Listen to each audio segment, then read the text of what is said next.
안녕하세요. 저는 제2회 렉처 토워드 사회를 맡은 연세대학교 국제학대학원 모종린입니다. 이런 뜻깊은 자리에 함께 할 수 있어서 영광입니다. 저는 원래 그 국제정치경제 세계화를 연구했는데요. 이렇게 세계화를 좀 지속 가능하게 만들려면 그 우리나라 특히 모든 지역이 좀 세계화에 적극적으로 참여해야 된다고 생각했어요. 그래서 그러면 우리가 어떻게 그런 지역과 도시를 만들 수 있을까 생각해보면 아주 답은 간단합니다. 이렇게 청년들이 살고 싶어하는 그런 도시를 만들어야 되는데 처음에는 제가 도시 문화에 많이 관심을 갖게 됐어요. 그래서 도시 어메니티라고 하는데 골목 상권, 청년이들이 좋아하는 상권이 어떤 상권인가 이런 생각을 하면서 이제 골목길 자본론이라는 책을 쓰게 됐는데 뭐 아시다시피 코로나 이후 우리가 이동하기가 어려워지고 제가 사실 우리 학생들 주거 문제에 큰 관심을 안 보였었는데 이게 이제 한 군데에서 일하고 살고 즐기는 직주락 도시라고 하는데 직주락 근접 도시 앞으로 우리가 동네 중심으로 이렇게 근거리에서 살고 일하고 즐기는 그런 삶을 살 것 같습니다. 그러면 우리 청년들의 주거 문제가 더 심각해지는데요.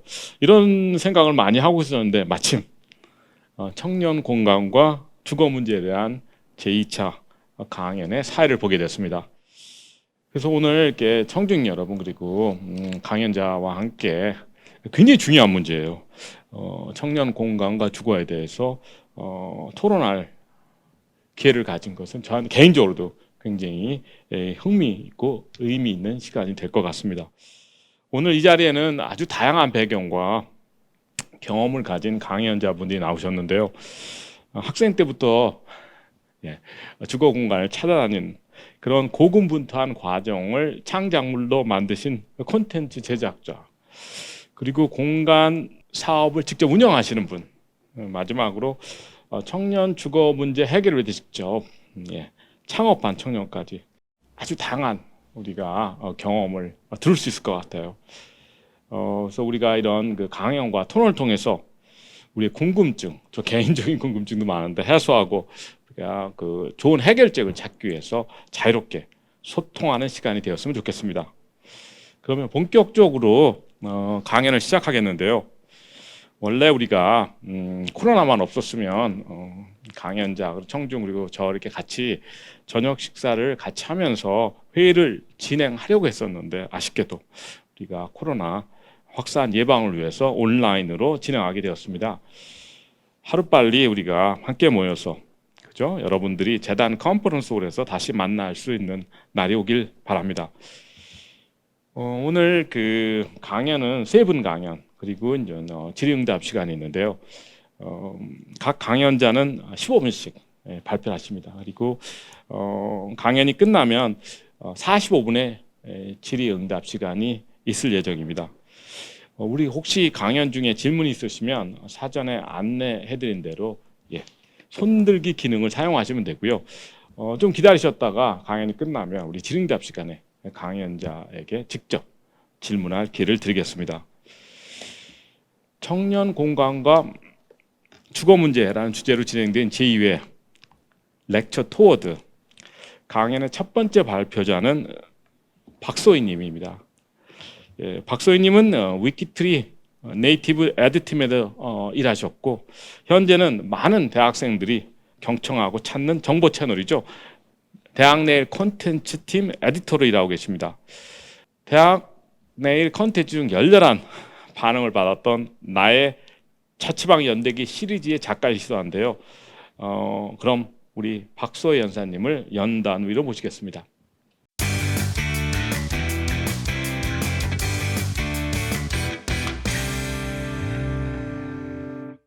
네, 안녕하세요. 오늘 렉처 투어드에서 첫 번째로 강연을 하게 된 박소희라고 합니다. 우선 간략하게 제 소개를 드리자면 저는 지금 20대의 목소리를 전하는 미디어 대학내일에서 에디터로 근무하고 있고요. 앞서 설명해 주셨던 것처럼 제가 실제로 자취방을 구하면서 겪었던 어려움들을 시리즈 에세이로 연재를 했었는데요. 디자이너 목미꾸님과 함께 작업했던 건이었고, 이 시리즈 에세이를 보시고 주최 측에서 연락을 주셔서 오늘 뜻깊은 자리에 함께하게 되었습니다. 그래서 저는 오늘 실제로도 지금 원룸 자취방에서 자취를 하고 있는 20대 청년으로서 여러분들께 청년들이 현실적으로 어떤 어려움을 겪고 있는지, 어떤 공간 부족 현상을 겪고 있는지를 저의 개인적인 에피소드를 풀어냄으로써 공유를 해드리려고 합니다. 우선 시작하기 전에 짤막한 아이스 브레이킹 겸 제가 퀴즈를 준비를 해봤는데요. 실제로 작년에 온라인 커뮤니티에 업로드되면서 꽤 화제가 되었던 원룸방 사진이에요. 서울 신림동에 위치한 원룸이고, 이 원룸의 월세가 얼마일지 한번 같이 생각해 주시면 좋을 것 같아요. 과연 월세는 얼마일까요? 이게 숨겨진 공간이 따로 없고요. 사진을 보시는 것처럼 세로로 긴 공간이 전부예요.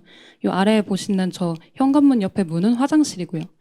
저는 질문을 조금 바꿔보고 싶은데, 과연 월세가 얼마여야지, 얼마나 싸야지만 이 집에서 살 수 있을지 한번 같이 생각해 주시면 좋을 것 같아요. 저는 개인적으로 월세가 한 20만 원 정도여도 이렇게 좁은 집에서는 현실적으로 살 수 없을 것 같다라는 생각이 들거든요. 정답을 공개를 하자면 이 집의 월세는 42만 원입니다. 작년 기준 월세 42만 원이고요. 실제로 현실적으로 청년들은 매달 42만 원씩 1년에 504만 원이나 되는 거금을 이렇게 매우 좁고 현실적으로 살기 힘든 주거 환경에 쏟아부어야 하는 것이 현실입니다. 저는 2017년부터 여러 종류의 자취방을 거치면서 현재의 집까지 살고 있는데요. 저의 이런 개인적인 연대기를 공유를 함으로써 오늘 현실적인 이야기들을 해드리려고 합니다. 실제로 이렇게 다양한 자취방을 겪으면서 제가 만족했던 적은 한 번도 없었어요. 그래서 구체적으로 어떤 점이 문제였는지, 어떤 점이 청년들 입장에서 어려움으로 다가왔는지 말씀을 드리겠습니다. 우선 첫 번째로 17년도에 처음으로 독립을 하면서 고시원에서 살았는데요. 제가 원래는 서울 사람이 아닌데 대학생 때 서울 소재의 회사에서 처음으로 인턴을 하게 되면서 고시원에서 독립을 시작을 했어요. 그때 당시에는 조금 급하게 방을 구하느라고 몇 평인지도 모르고 계약을 했는데, 나중에 어디서 읽어보니까 양팔을 벌리고 이렇게 빙글 돌면 그 공간이 딱 1평이라고 하더라고요. 이때 자취방 요 고시원이 딱 그랬거든요. 양팔을 벌리면은 손끝에 벽이 닿았어요. 어느 정도로 좁았냐면은 옷장을 놓을 공간이 없어서 이 행거를 벽과 벽 사이에 이렇게 연결시켜서 침대 위에 놓고 거기다 옷을 다 걸어놓고 그 밑에 매일 밤마다 옷 무덤 밑에 이렇게 들어가서 잠을 잤거든요. 그 정도로 매우 좁고 현실적으로 살 수 없는 공간이었음에도 불구하고 월세가 50만 원이었어요. 이때 당시에 제가 고시원에서 살았던 에피소드를 에세이로 풀어내면서 에세이 제목을 그렇게 지었어요. 고시원에 살고 싶어서 사는 사람은 없어요 라는 제목으로 에세이를 냈었는데요. 이 제목에 공감해 주시는 20대 청년분들이 굉장히 많으시더라고요. 이때 당시에 디지털 발행을 했었는데 댓글로 그런 댓글이 가장 많았었어요. 뭐 자기도 예전에 고시원에서 살아본 경험이 있다, 아니면은 지금 현재 살고 있는 청년이다, 근데 제목에 너무 공감이 간다라는 댓글을 많이 달아주셨더라고요. 환경적인 요인이나 아니면 경제적 요인으로 인해서 청년들이 실제로 어떻게 보면 자의보다는 타의에 의해서 이런 비합리적인 공간에서 살고 있다는 것이 20대의 현재 현실이라고 생각합니다. 그리고 같은 해 하반기에 또 다른 회사에 인턴으로 합격을 하면서 쉐어하우스라는 공간에서 살았는데요. 쉐어하우스를 모르시는 분들을 위해서 간략하게 설명을 드리자면은 한마디로 하숙집, 집주인 없는 하숙집이라고 생각하시면 좋을 것 같아요. 실제로 일반 가정집을 개조를 해서 각 방마다 세입자를 받아서 각각의 세입자에게 월세를 받는 형식인데요. 제가 살았던 쉐어하우스는 방 4개짜리 그 일반 가정집이었고, 거실이랑 부엌을 세입자들이랑 같이 공유하는 형태였어요. 그때 당시에 제가 묵었던 방의 월세가 44만 원이었는데 그 중에 제일 싼 방이었어요. 왜냐하면 다른 방은 다 1인실이었는데 제가 묵었던 방은 룸메이트가 있는 2인실이었기 때문에 제일 쌌거든요. 근데 나중에 1인실에 살았던 친구들한테 얘기를 들어보니까 이게 원래부터 1인실 방으로 나온 집이 아니었고, 일반 가정집에서는 안방으로 쓰는 큰 방 있잖아요.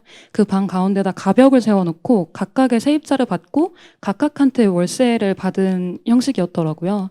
근데 가벽을 조금 대충 세우셨는지 한쪽 방에서 에어컨을 틀면은 그 옆방에서 찬기가 느껴지고, 그 옆방에서 이제 향수를 뿌리면은 바로 옆방에 향기가 다 느껴질 정도로 좀 허술했다고 하더라고요. 실질적으로 이 집 안에서 살고 있는 청년들이 어떤 불편함을 겪는지에 대해서는 아무도 관심이 없구나라는 생각이 들어서 조금 씁쓸했던 에피소드였습니다. 그리고 19년도에는 제가 처음으로 정규직으로 입사를 해서 1년치 계약을 하는 월세방을 구했었는데요. 보증금 1,000만 원에 52만 원짜리 방이었어요. 근데 제가 뭐 허영심이 있어서 비싼 집에 들어갔던 건 아니고 이때 당시에 원룸 시세가 다 이랬었어요. 뭐 40만 원 후반대에서 50만 원 중반대 정도에 형성이 돼 있었고 5평짜리 원룸이었는데 5평이 얼마나 좁냐면요. 그 방을 정사각형이라고 봤을 때 한쪽 구석에 침대를 놓고 그 바로 옆에 책상 놓고 그럼 그 바로 뒤에 냉장고랑 주방이 있고 바로 뒤에 현관이랑 화장실이 있는 딱 그 정도 공간이에요. 뭐 밥 먹을 테이블을 펼친다거나 아니면 책 읽을 소파를 놓는다거나 이런 거는 상상을 할 수 없을 정도로 매우 좁은 공간이거든요. 그럼에도 월세가 52만 원이었다는 점도 저는 매우 안타까웠지만 현실적으로 제가 집을 구하면서 가장 안타까웠던 부분은 여자 혼자 사는 방을 구할 때는 추가 비용을 지불할 수밖에 없더라고요. 왜냐하면 보안이나 치안 문제가 있기 때문에 제가 실제로 이 집을 구할 때 발품을 꽤 오래 팔았어요. 거의 한 2달, 2달, 3달 정도 이제 집을 보러 다녔었는데 그때마다 좀 비용이 부담이 돼서 공인중개사 분들한테 거듭 요청을 드렸어요. 저는 뭐 조금 낡은 구옥도 괜찮으니까 조금 더 저렴한 집을 보여달라라고 요청을 드렸었는데 그때마다 정말 한 분도 빼놓지 않고 모든 공인중개사 분들이 이렇게 얘기를 하시더라고요. 여자 혼자 사는 집을 구할 때는 1층 공동 현관에서 무조건 비밀번호를 한 번 더 누르고 들어가는 이중 보안이 되는 집에서 살아야 한다고 하더라고요. 근데 그렇게 치안이 좋은 집은 필연적으로 월세나 관리비가 더 들어갈 수밖에 없어요. 그래서 지금까지 제가 살았던 집들을 가만히 생각해 보면은 제가 자의로 선택한 게 하나도 없더라고요. 그러니까 제가 선택할 수 있는 선택지들이 타의에 의해서 자꾸만 소거가 되고 남아있는 몇 개 안 되는 선택지 중에서 제가 고를 수밖에 없다는 점, 그게 좀 많이 안타까웠던 것 같습니다. 그리고 작년부터 전세방으로 이사를 가서 지금 현재까지 살고 있는데요. 한 7, 8평 정도 되는 자그마한 원룸이고 전세 6,500만 원에 이 중에 은행 대출이 70%예요. 뭐 거의 은행의 집이라고 볼 수 있죠. 근데 제가 이 집을 구하러 다닐 때 그런 얘기를 주변에서 정말 많이 들었어요. 뭐 요즘 전세 대출 은행에서 잘해주는데 뭐 1억짜리, 2억짜리 좋은 집 가 이런 얘기를 많이 들었는데 현실적으로 실제로 시장에서 지금 5평짜리 매우 좁은 원룸도 전세 1억짜리가 엄청 많거든요. 제가 봤을 때도 1억, 1억 2천 이런 집들이 정말 많았는데 이게 은행 대출은 100%가 나오는 게 아니잖아요. 보통 한 7, 80%밖에 안 나오는데 1억짜리 집이라고 했을 때 현실적으로 내 수중에 2, 3천만 원이 있어야지 그런 집에 들어가서 살 수 있거든요. 근데 갓 입사한 사회초년생 수중에 연봉과 엇비슷한 금액을 저축액으로 갖고 있다? 이거는 정말 비현실적인 이야기라고 생각을 해요. 그래서 이때 당시에 좀 그런 것들의 박탈감을 좀 많이 느꼈었고 서울에서 구하기 힘들 정도로 매우 저렴한 집을 구했는데요. 이게 저렴한 데에는 다 이유가 있죠. 지금 살고 있는 집이 창문 바로 앞에 건물이 있어서 하루 종일 해가 하나도 안 들어요.